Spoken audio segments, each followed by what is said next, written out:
The following is a fan-based discussion, and all materials being discussed are owned by Toei and Subaraya Productions. I claim no ownership to the materials being discussed and is purely fan opinion. Hi everyone, and welcome back to episode 3 on TFX. This time I am back with my first Ultraman review.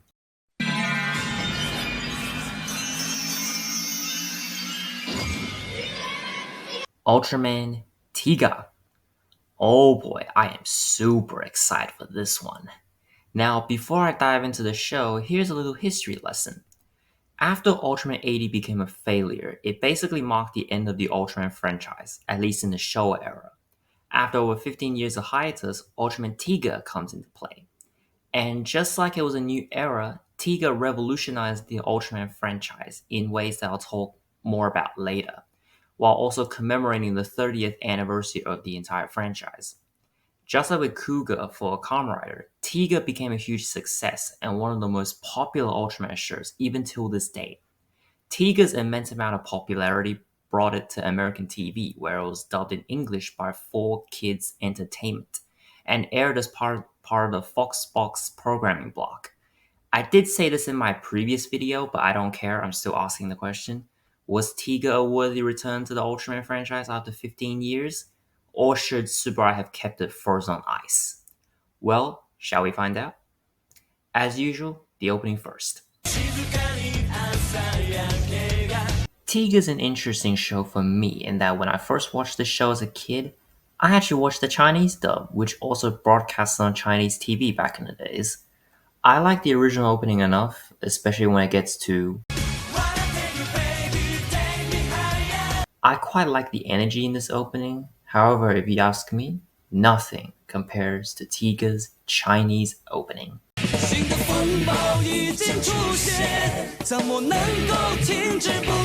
The same applies for the ending.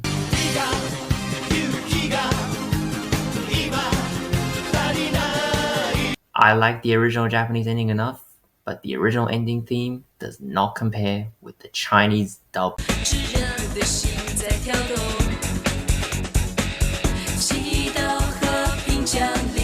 Now, Tiga is similar to Deca Ranger, where it's very episodic with serialized elements. As such, as much as I liked all the episodes, I'll be skipping around a bit since there is no overarching story, while some episodes I'll talk about together because the plot of those episodes are linked. However, what I won't skip is the first episode. Tiga is set in a separate universe to the Showa Ultras at the start of the 21st century where conflicts have decreased, meaning peace seems to be coming. However, like they say, nothing built lasts forever, and sure enough, something emerges from the ground, a kaiju named Galza.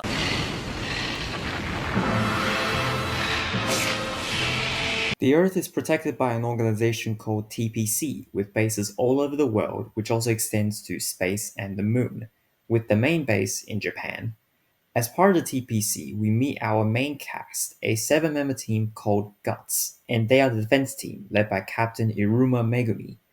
Now, we do see 2 members at the beginning. The male is Motoka Daigo, our main protagonist, while the female is Yanase Rena. The other members are the Deputy Captain Munakata Seiichi, Shinjo Tetsuo, Hori Masami, who is the scientist guy, and Yazumi Jun, who is the computer genius.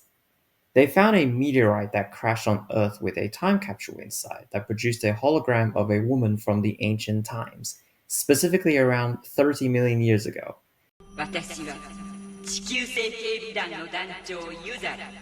Yuzare prophesies that the Earth will undergo an era of catastrophes, first in the form of 2 kaijus, Galza, who we already saw, and Melba. The only way to tackle these disasters is to seek out the pyramid that housed the statues of the Giants of Light. But of course, the most important part is always cut out.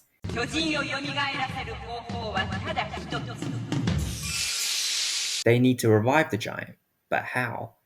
They go to find the pyramid in their fighter jet called the Guts Wing. Inside the pyramid are 3 statues.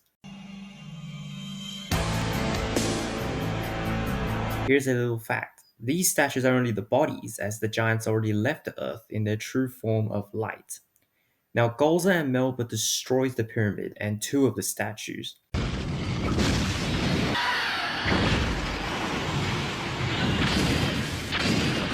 Daigo tries to fight them off but gets hit. However, before Daigo crashes, he turns into light and merges with the last statue.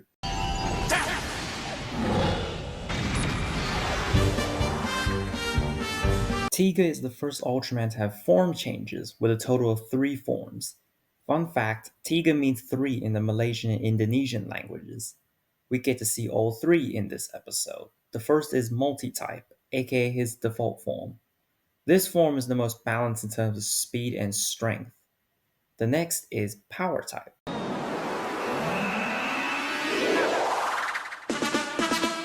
which, like the name suggests, is his strength-based form at the cost of speed, and he destroys goals.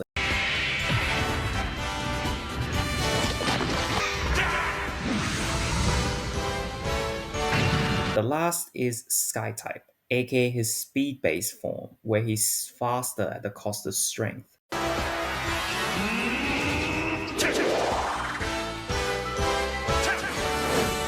Interestingly enough, despite multi-type being the default form, we don't actually see the finisher for this form first. In fact, we see the finisher for Sky type first, the Lumbolt Beam Shell.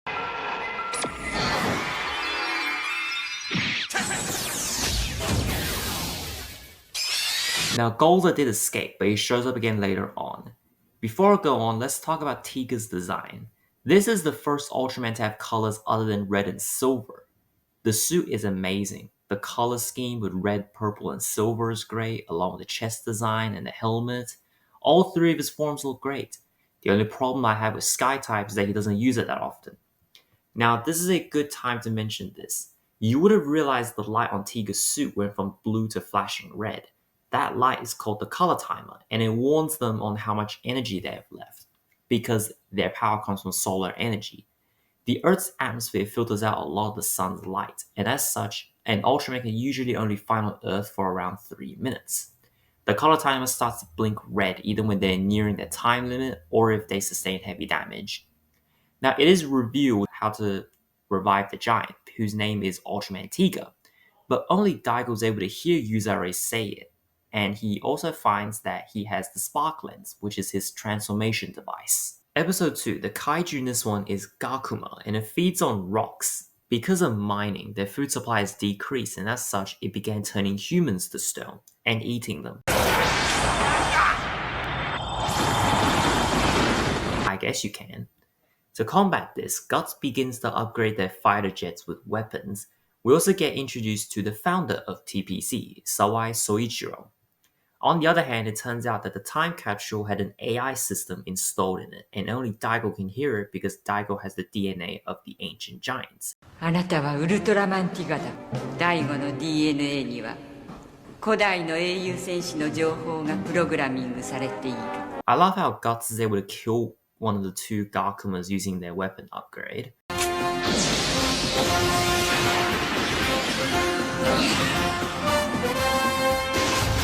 When the second Gakuma emerges, this is the first time Daigo transforms using the Spark Lens and fights Gakuma.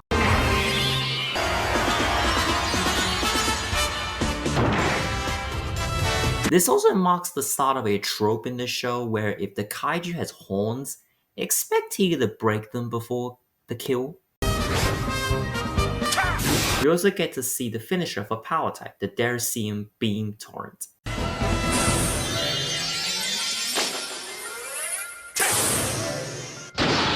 Now, the Guts team agrees that the giant needs a name, since even the kaiju gets names. Mudakata comes up with...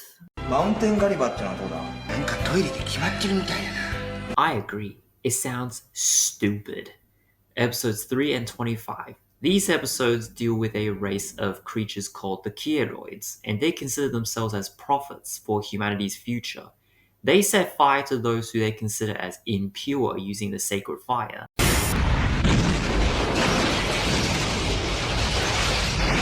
And one of them, who takes the body of a deceased man, stalks Captain Aruma to make her see that they are the worthy guardians, as they roam the earth longer than Tiga. Of course, she doesn't accept them, and so he leaves her to die, though she's saved by Tiga.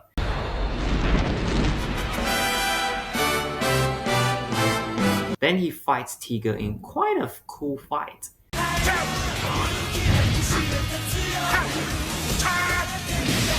Tiga freezes the Kiroid.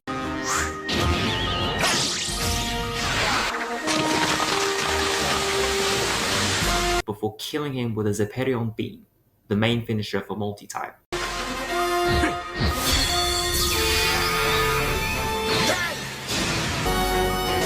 However, don't rest easy yet because the Kiroids start a second invasion in episode 25 on a much wider scale.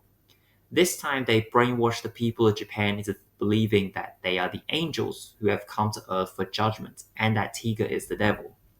The judgment comes as a gate of hell, and while that's happening, they attack Daigo.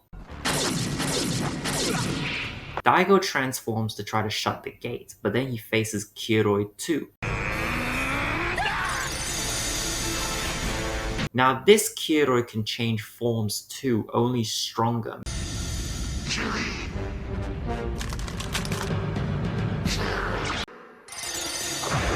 Meaning he overpowers Tiga in power and Sky type.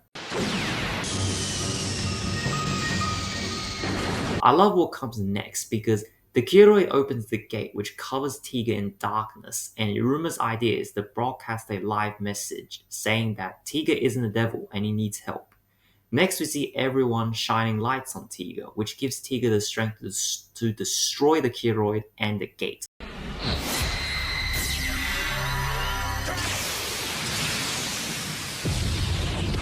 I love this because this shows a win for both Tiga and humanity since they work together to overcome this invasion. We also get some backstory for Captain Iruma, where she has a son named Tomoki. Basically, her husband died, and because she wasn't in Japan at the time, it strained her relationship with her son. Her son was being taken care for by her mother-in-law, but seeing the two reconcile was very heartwarming. ママって呼んでくれるんだ.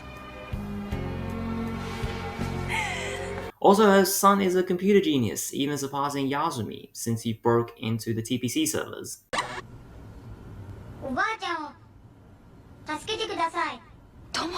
We also meet two members from the higher-ups in TPC in episode 3 with Nahara Masayuki and Yoshioka Tetsuji. Episode 4. I am mentioning this one mainly because of another trope in the show. If you are the captain of Guts, you should never have Daigo and Shinjo in the same fighter jet because with these two together, it is pretty much a guaranteed crash. The kaiju is Ligatron, which started as a mysterious light until it merged with a spaceship, and one of the pilots of the spaceship does get mentioned later. I like how they beat Ligatron because both Guts and Tiga couldn't beat it, as its extremely tough exterior was able to tank even the Deracine beam turn.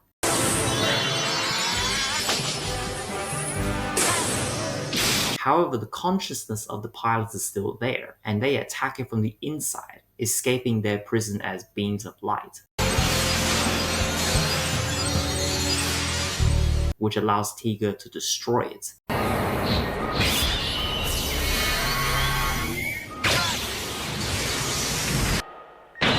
Episode 5. I'm mentioning this episode mainly because of how disgusting this episode is. Sea Lizer is the kaiju here, and this kaiju basically started as a corpse, meaning this is an undead kaiju. Also, I think it props to the monster designs in the show. With this one, it screams disgusting. Well, I think it's best I show you guys, and try not to puke. Episodes 6, 15, and 28. We see a mysterious storm cloud in episode 6, and initially we only see the face of a kaiju. Freaky as all hell. The cloud then turns into something resembling a cocoon before crashing, and Gazalt emerges from it. Now the deal with Gazalt is that it was originally a group of peaceful life forms called Clitters, and they lived in the Earth's ionosphere. However, the immense amount of electromagnetic waves emitted by humans caused them to mutate, and they combined to form Gazalt. Now, since they mutated, the only way they can really survive is by cannibalizing other Clitters.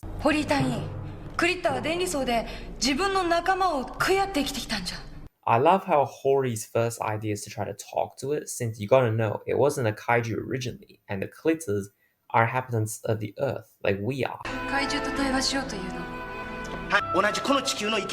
Props to the idea. However, you know what the problem is? You're assuming it has intelligence like we do. And since Gazelle is attacking for food, I don't think it will work.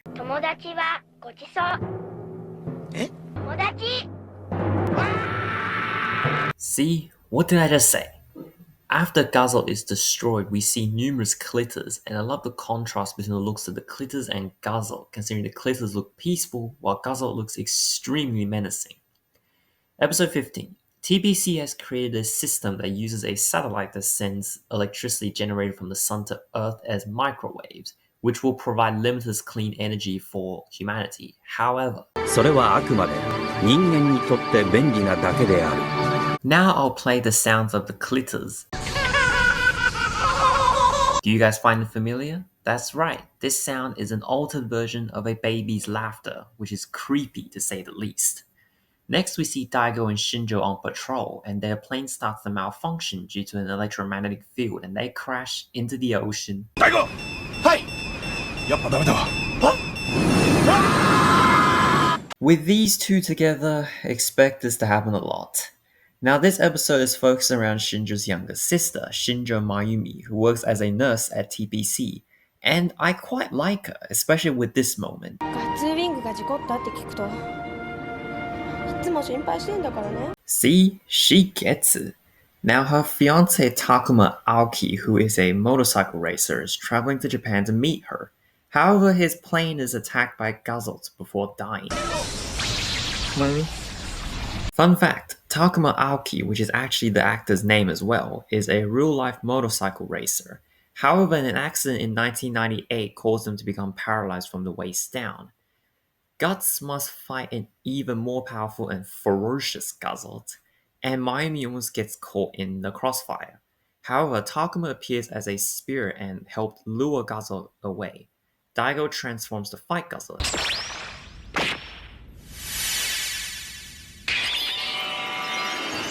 And I love how he checks his hand, because any injuries he sustains in human form carries over to Ultra form. Another fun fact, Daigo's actor did actually injure his hand after Tiga kills Gazelle.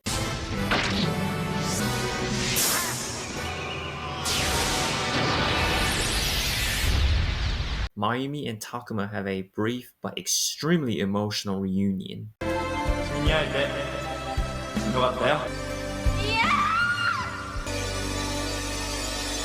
This almost made me cry, and it still does. This serves as an important shifting point for Mayumi because originally she was very cheerful and optimistic, but after this she becomes more mature and serious. Episode 28. Although Gazelle doesn't appear here, since humans have been attacked by it twice now, the TPC went, you know, we're sick of you constantly trying to kill us, so we're gonna kill you first, and they plan to exterminate the Clitters. Now, this causes a split within Guts because we have members like Renner who oppose the idea. リッターはもともと地球の生物です。それを怪獣に変えてしまったのは人間の作り出した大量の電磁波ですよね。 However, on the other hand, we have members like Shinjo and Yasumi, which this is a Yasumi focus episode, who actively support the idea. 脅威になる対象を減らせば人類は生き残れるんです。 Now, neither side is right or wrong, because I agree that the Clitters are part of the Earth, but it's also pretty much impossible to prevent it. One, we humans rely on EM waves. And two, it's extremely unrealistic to think that anyone is willing to live in a society that doesn't rely on EM waves. We have another perspective offered by Mayumi here. お兄ちゃんたちが戦うのをやめれば神様も怪獣を出すのをやめるわ。 However, this only works if everyone is on the same page. Continuously expanding your power through militarization leads to more conflicts. But at the same time, just because you don't wish for power doesn't mean everyone else thinks the same. Now, the Clitters do leave the Earth to find another home, because it's clear that humans hate them. We didn't want it to end this way, but again, there was no other way. This is really the unfortunate harsh reality. Peace requires everyone to put aside their differences and take a step back. which is exactly why it will never come. And even if it does come, it won't last. Episode 7 ties into Rena's backstory, her character development. 13 years ago, we find out that Yanase Omi, Rena's father and the head of TPC Space Station Delta, promised to give Rena a lipstick on her 9th birthday. レナ、明日の誕生日は何が欲しい？ However, because of work, he left for space, which caused Rena's parents to divorce and he couldn't fulfill his promise. お父さんはもう帰ってこないの。レナ、レナ。 Needless to say, this causes their relationship to be extremely rocky.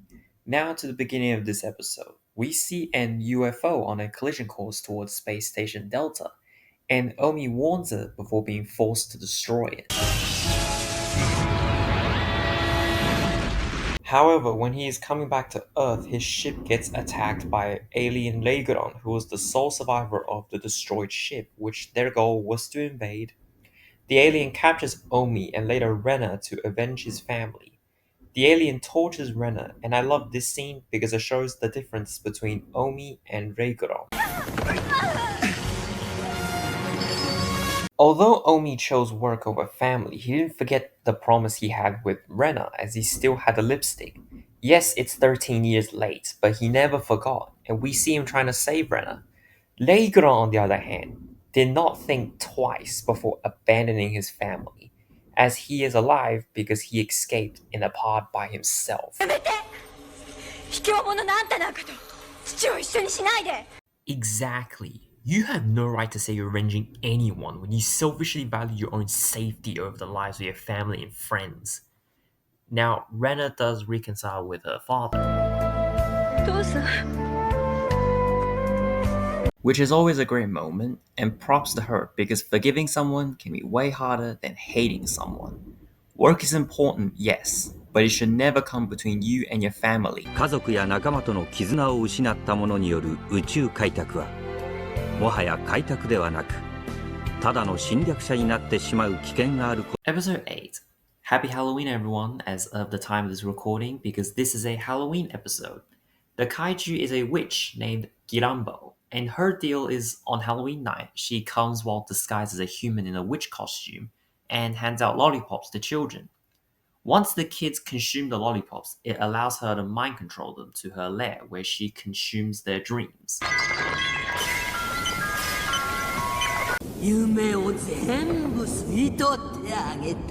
And then leaves the kids in a place known as the Dream Graveyard. I love how on this mission, the Guts members dress up as monsters to not cause panic.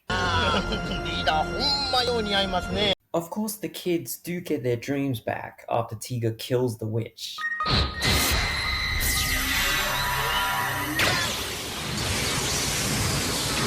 Now, the witch justifies consuming children's dreams as children not needing dreams.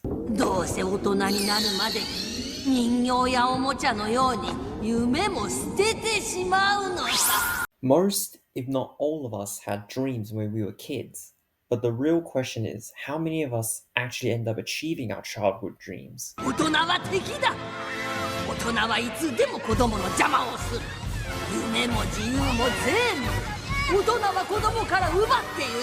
To an extent, this isn't wrong, because achieving a dream involves dealing with reality first.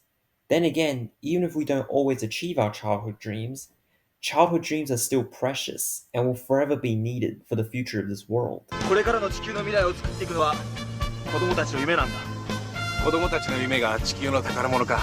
Episodes 11, 22, and 47 are all Hori-focused episodes. Now, only 11 and 47 feature the same kaiju more or less, but 22 does serve as sort of a bridge between the two, which I'll explain, but let's start with 11. For this one, the kaiju Evoru is the result of an alien mutation. To understand what happens in this episode, I need to mention two supporting characters, Sanada Ryosuke and Ijun Sayaka, who Ryosuke had a crush on, though nothing came out of it, and both were Hori's college classmates. Ryosuke is a member of the TPC Space Development Center. He and Hori were frequent competitors back in college and won such competition. 息が続かず先に水面に出た方がさやかの恋人になる権利を譲るって。Ryosuke's parents are extremely outstanding scientists, and this resulted in an invisible pressure that contributed to him having an inferiority complex. Now, before this, scientists discovered some extraterrestrial cells inside a meteorite called evolu cells that augments an organism's physical abilities through mutation, but the organism cannot survive without consuming electrical energy. Ryosuke's insecurity made him implant these cells into his body, as he thinks the only way people will love him is if he gets number one in everything. As he suffered from two failures, 一つはガッツに入れなかったこと。もう一つは君に振られたこと。 which means he dwells on the past too much. Hori and Sayaka try to comfort Ryosuke.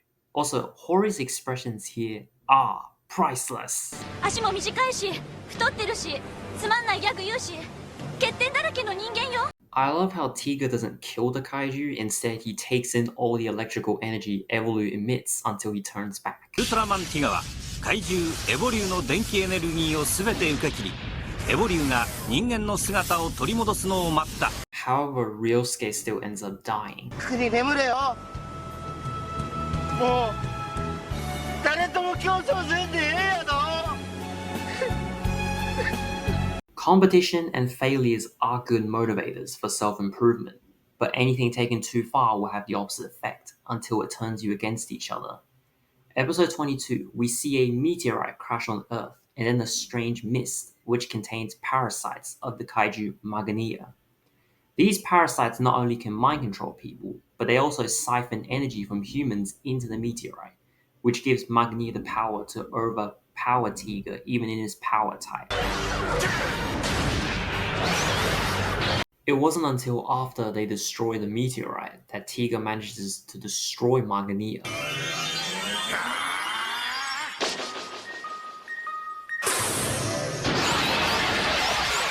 Now, Hori meets a girl named Izaki Michiru, and if you remember earlier, I mentioned one of the pilots in episode 4. Well, she is the daughter of that pilot, who died at least in the flesh. Michiru is important for Hori's subplot because they start a romance together when she kisses Hori on the cheek. Episode 47, we find out that the Evolu cells were originally studied to enhance a human's body to survive the harsh environment of space. However, after the incident with Evolu, all samples of the cells were said to be destroyed. Or at least that would have been the case if one of the monkeys didn't escape after mutating. This monkey becomes the kaiju Metamorga, and it attacks a bunch of power stations to consume electricity. Now, the Evolu cells not only enlarged its body, but also its hatred towards humanity for experimenting on it. This essentially means that humanity repeated the same mistake and had to pay the price for interfering in an area which we never should have. That area is known as life. Now, Metamorga, after absorbing a huge amount of energy, becomes a walking bomb. Daigo transforms to fight the primate, but he gets overpowered, which almost gets Sayaka killed until a spirit of Evolu holds it in place for Tiga to freeze it. Then Tiga carries it into space where it explodes. After this, the Evolu project is completely shut down, although this is only one aspect of the dark side of humanity. Also, Hori's romance doesn't go well at the start, since his job always gets in the way, but after almost dying in the hands of the kaiju, he faces his feelings, which leads to him and Michiru getting married.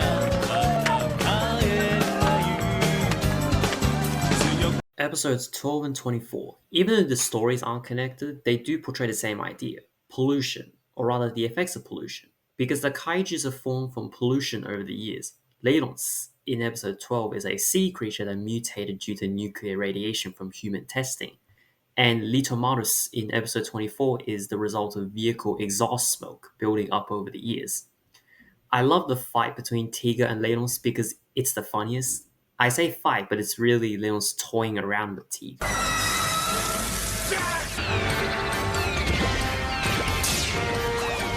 Even if we stop producing pollution, the effects still stay for a long time, and we all know how long nuclear radiation can last until they drop to safe levels.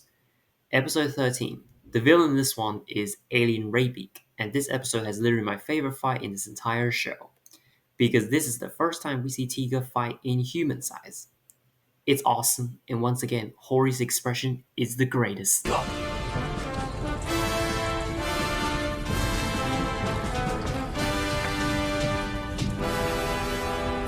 And it happens again at the end of the episode. Episode 18, a volcano eruption occurs on Kuramon Peak. This is no natural occurrence. It's the work of the previously escaped Golza, who has been drawing magma to itself and absorbing the energy from the magma. Thanks to the magma energy, it became Fire Golza with more power.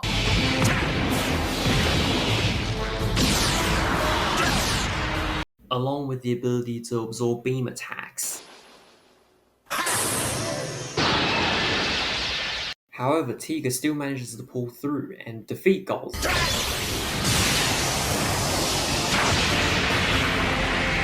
Before throwing it into the volcano to stop another eruption that was about to occur. ウルトラマンティガもゴルザを倒すことができたんです。どうせならティガからそれを聞きたかったな。 If only you knew. Episodes 19 and 20, we see robots roaming the streets. These robots are called the Gobnu. At the same time in space, Rena is testing a new propulsion system called the Maximum Overdrive, made by Ban. This system works by using the energy generated from the collision between matter and antimatter for propulsion. Now, the deal with the Gobnu is that they exist to prevent any civilization from harnessing the power of the Maximum Overdrive, and they come from a giant floating mechanical island in space. This features the debut of the Artese, which is a giant carrier made by TBC, and it's deployed to destroy the mechanical island. This also features the first underwater fight in the show, which is awesome!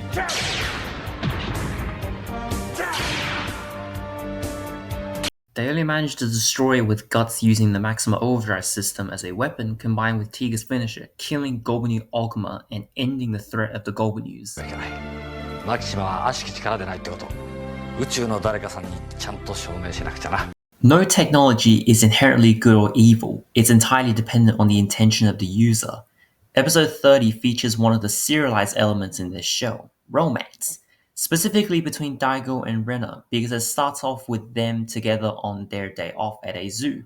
Now let's ask a question that is relevant to this episode. How exactly do you differentiate between an animal and a kaiju? でかさだよ、でかさ。 But what if it's only there to feed on things? That's not something only kaijus do. All living things do this. So what exactly makes it okay to kill it?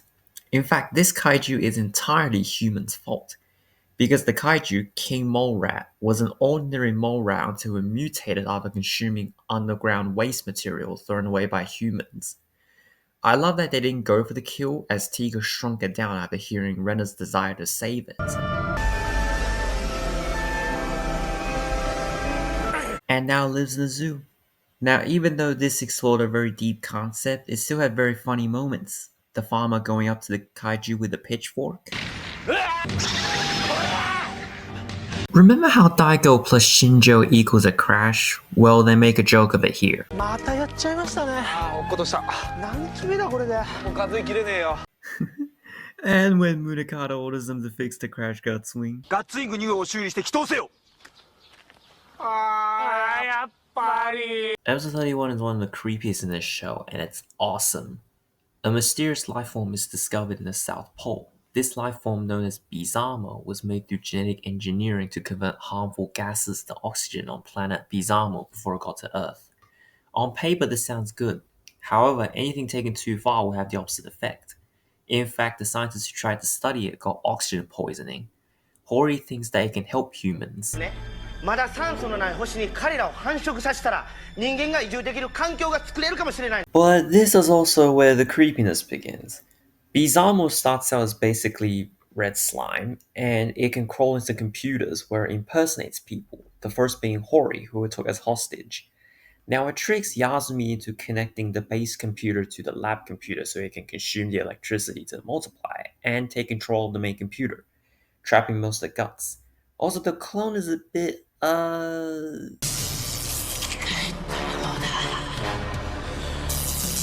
Even though this thing has benefits, it lacks a heart, so leaving it unchecked will be catastrophic. However, Hori made a failsafe that diverts the base's power to a backup source, and he conveys the password for it using Morse code.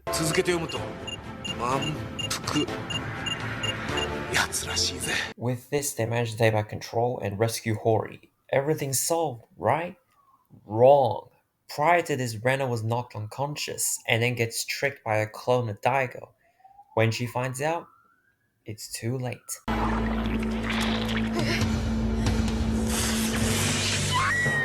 It then latches onto the power lines to the energy plant and mutates into a kaiju. I love how since Rena was taken by Bizarmo, Tiga first tears off its arms and horn before destroying it.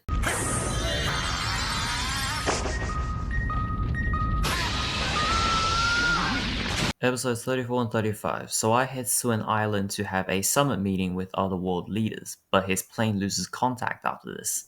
Then something impersonates him, saying that he wants to control the world himself. Guts tries to investigate, but a red aurora around the island prevents him from entering. But Daigo and Yoshioka, who was a former submariner, managed to get onto the island through the sea with the Dolpha 202. We also find out that 3 years prior, Daigo was part of the TPC Transport Division, and he was recruited for Guts by Sawai after saving him from an alien abduction. The alien weapon Desimonia emerges, and it turns out that Sawai along with the world leaders were trapped in the conference room by smaller Desimonias. Desimonia tries to escape, but is destroyed by Guts and Tiga.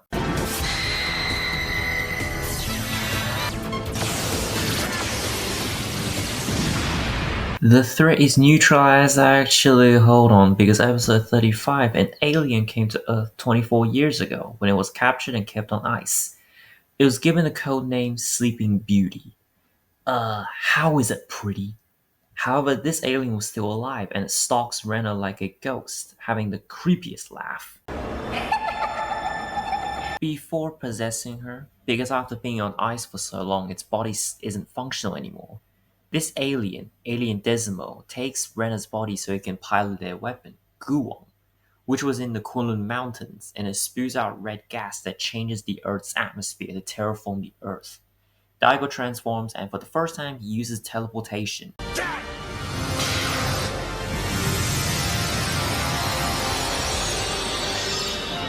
He must fight the kaiju, but also prevent Guts from destroying it since Rena is inside it. However, Tiga manages to save Rena, which allows Guts to destroy Guwon and Desimo.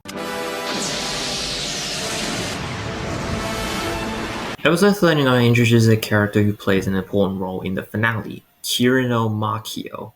Guts is fighting the kaiju Garura, an ancient monster of the same class as Golza and Melba, but they can't defeat it. Even Tiga couldn't initially.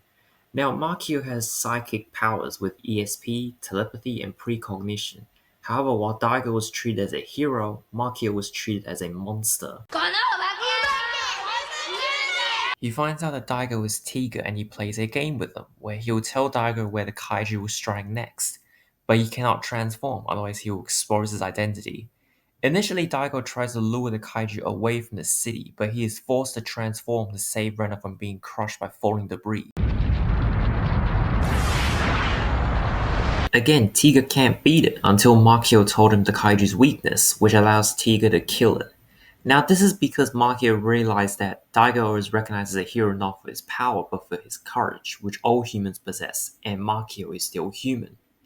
It's not your powers that make you special, it's how you use it that truly matters. 君といたあの女性、結構気が強いよ。くれぐれも尻に惹かれることのないように。Also, this episode builds up the romance between Daigo and Rena, where Captain Yuruma makes both of them take a day off. 2日ぐらい休んだらどうかしら。隊長。そういうことか。And it gives a hint to Rena finding out Daigo's identity. ティガが来てくれたら。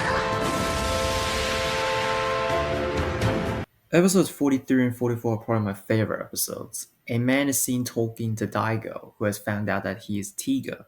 Daigo transforms to fight the kaiju Gaelzok, which is a robot, but before he lands the kill, the same man appears in its eye and talks to Daigo, which allows Gelzak to injure him more. Tiga destroys it.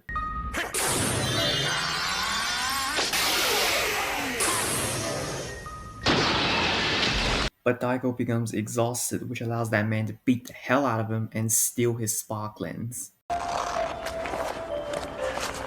At the same time, Professor Tango steals the Ark, which contains fragments of the destroyed Ultra statues.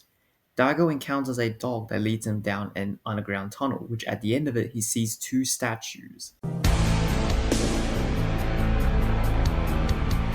The man, Masaki Keigo, believes that Ultraman's purpose is to guide humans' evolution, really just controlling humans. He invented the photon factor converter, which uses Daigo's spark lens to turn himself into light and forcefully merges with the Ultra statue.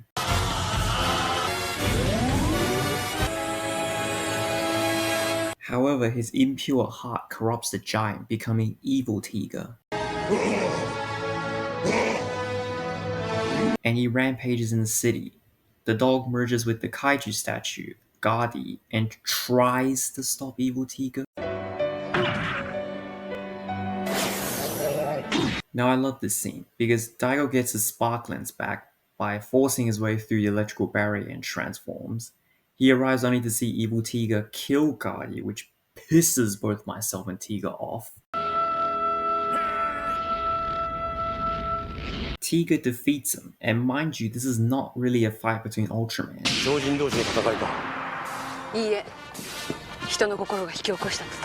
Keigo is captured by the authorities. Episode 45. Question for you guys.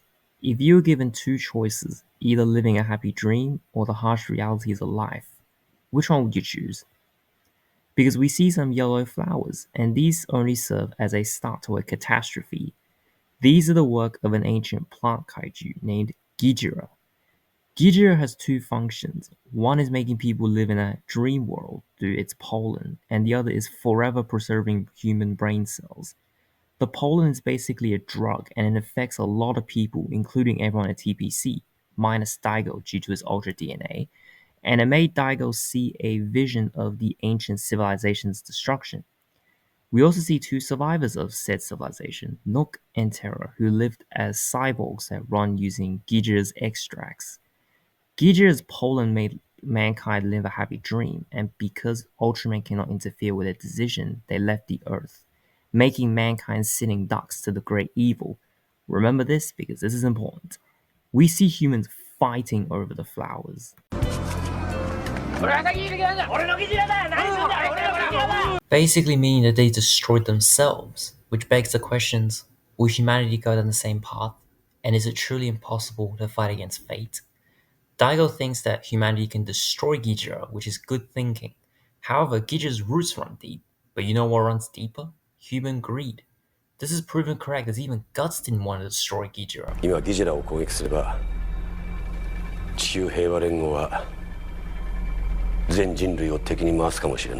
Daigo, remembering who he is, transforms and goes to destroy Gijira, but gets overwhelmed. However, this leads to my favorite part of this episode, which is humanity choosing to help Tiga. This shows that mankind didn't repeat the same mistake, and it allows Tiga to destroy Gijira along with its roots, ending its threat for good. 短い生を精一杯生きて、後の者がそれを受け継ぐ。それを繰り返し成長していく人類。人間は素晴らしい。Even though we don't live long, we still evolve, just one step at a time. Episode 46. I'm mentioning this episode mainly because of one thing. Like I said, Daigo and Rena's romance is one of the overarching things in this show, and Rena asked Daigo the question that really all of them should have asked him way earlier on. It makes sense that she's the first one to ask, and this is Daigo's response. Episode 48. TPC has a moon base named Garawa, led by Captain Shin Hayate, and it's attacked by a race of aliens called the Manjura. Now, these aliens are sort of creepy because they first trap people in cocoons before disguising as them, and they infiltrate TPC. They frame Hayate with the destruction of Garawa, and the only way to find out what happened is to find Hayate, but Captain Iruma isn't allowed to since they're old friends. However, she was willing to go against regulations, but the other members wanted in too, and I love this, since this shows Guts not only being a team, but a family too. やってきました。隊長の信じる林隊長を我々も信じたいのです。Tiga kills Manjuro with help from Captain Hayate.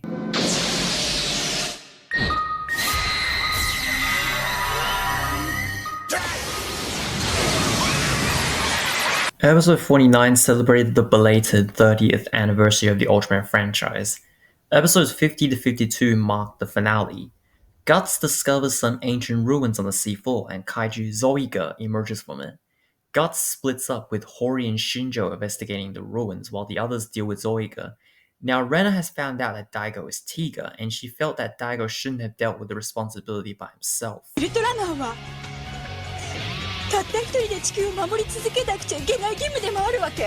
Daigo transforms into Tiga, well, behind Rena, but they destroy Zoiga.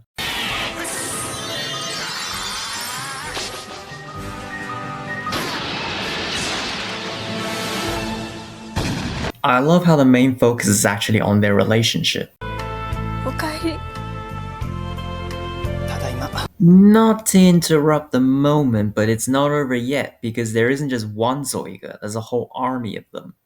Next we see dark clouds covering the skies. They lose contact with Hori and Shinjo and we see a huge shadow with glowing red eyes. Zoigas have attacked major cities worldwide and the defense forces are helpless against them. The dive hangar is then covered in darkness, and an enormous kaiju emerges from the sea.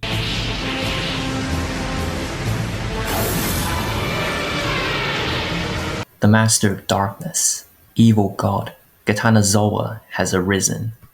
I love the endgame since it feels like the end of the world. Daigo transforms while the rest of TBC evacuates. The final fight between Tiga, humanity's light, and Katanazoa, the darkness, has begun.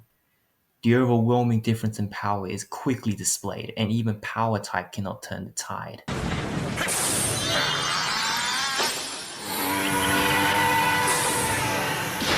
It ends with Tiga petrified, and everyone knowing who Tiga is. Daigo-san ga Tiga. So ka. Will Tiga come back? Or will humanity suffer the same fate as the ancient civilization?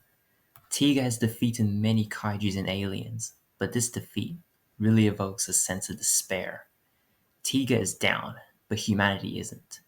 Guts, Hayate, Makio, and Keigo have all banded together.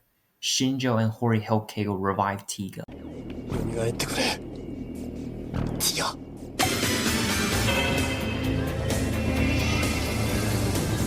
Hayate and Iruma manage to kill a Zoiga.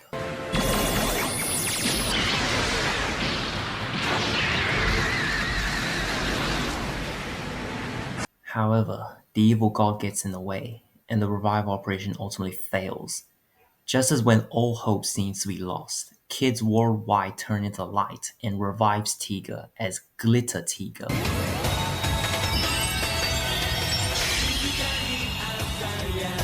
Tiga, powered by not only Daigo but by every kid's and Rena's light, overwhelms the evil god with the Glitter Zephirion beam.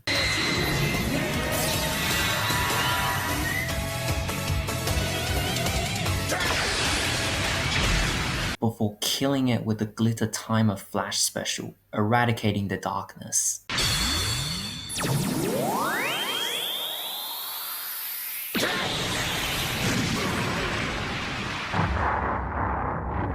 Humanity has prevailed against darkness. Darkness is in our hearts, but the light, aka our hope, will always prevail. けどな、人の心には闇ばっかりやなくて光だってあんね。The evil god is gone, but humanity's journey to the future is only beginning. まだまだ人間の知らない世界がある。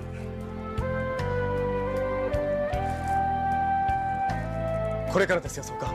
Daigo and Rena have an emotional reunion.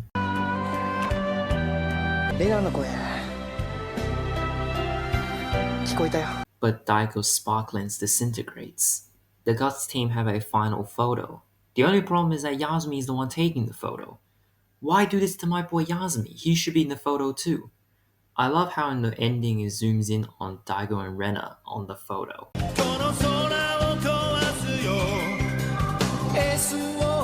Now on to characters. Daigo.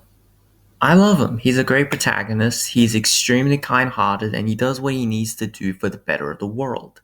He at first didn't want to fight as Ultraman Tiga, but his belief in humanity makes him embrace his destiny. One example is with Gijira, where he decided to destroy it, even if it meant making an enemy of the world, which was a choice only he could make, as he's both light and human. Now, a lot of his character is tied to the next character, Rena.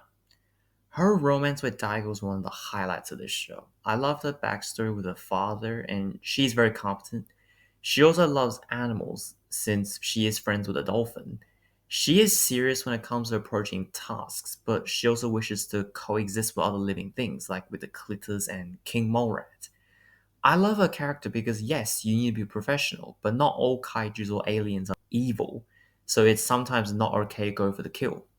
She and Daigo get married in the final Odyssey movie, which I currently don't have plans to review, but I might.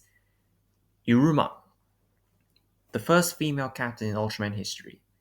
I like her a lot. She's very calm and always cares about her team. Even though she's the captain, she's actually portrayed as more of a motherly figure to the team, which is ironic given that her relationship with her actual son was not good at first. She rarely goes out into the field, but when she does, OMG, she is formidable. I also love how, although she's the captain, she's not as fond of using violence as the higher ups in TPC. Like I said, Guts is both a team and a family, with Iruma as the mother. Munakata, the deputy captain. He is very similar to Captain Iruma, where he is very calm and serious. He also possesses decisive judgment and command abilities on par with Iruma. He also cares about the team, although he doesn't show it as much as Captain Iruma does. We also find out that he doesn't drink alcohol, but he does love to drink milk, which I get you, man. I love milk as well. Shinjo. He starts off as very impulsive and reckless. Like whenever there's a kaiju, he basically always agrees to kill it. However, this stems from his desire to protect his loved ones, especially his sister, because their parents died when they were young, and he was afraid of the water, but he overcame his fear when he jumped into the ocean to save his sister from drowning. The sibling bond between Shinjo and his sister is one of the highlights of this show. Hori. Honestly, probably my favorite character outside of Daigo and Rena. This guy's the scientist and tech expert of Guts, but he's also sometimes the comic relief in this show. He succeeded because he had very funny moments. Basically, a lot of the funny moments come from him, like when he constantly hits his head on the roof of the tent. I love how, even though he's not the main character, he still gets a romance plot, and he gets married, which congrats to him. Yasumi. I didn't expect to like him as much as I did, as I was surprised at the amount of focus he got since he's mainly at base as the communication expert. However, I do like his growth because on his first field mission he got scared and hid behind a damaged vehicle, which makes sense since he's the youngest and it was his first field mission. In his later missions, he does gain more courage and becomes more capable. Also, he's an expert video gamer, and we see him fighting enemies by himself, and I love that. I think that was amazing. Tiga's awesome. It's my all-time favorite Ultraman. No episode was bad, and the cast is great. I wish I could have talked about all the episodes, but that would take more time. I can probably make a separate video for it. It teaches a lot of life lessons, since this show explores the idea of a human as an Ultraman, and it focuses a lot on humanity. It had extremely emotional moments that almost made me cry, relentlessly hitting my kokoro. It will always have a special place in my heart since it's the first ever Toku show I watched. If you haven't watched Tiga, you definitely should. And something I didn't mention, this is the first Ultraman series to win the Seiyun Award. Next time on TFX, I've been talking about tokusatsu for quite a bit now, so why don't I review a non-toku show next? This is basically my schedule: Super Sentai, Kamen Rider, Ultraman, and non-toku. Since I'm gonna review a non-toku show, why not start with one of my favorite animated superhero shows of all time? Young Justice. So join me next episode as I'll be reviewing seasons 1 and 2 of Young Justice. Stay tuned and don't forget to subscribe, like, and comment your opinions on Ultraman Tiga in the comment section below. Bye everybody!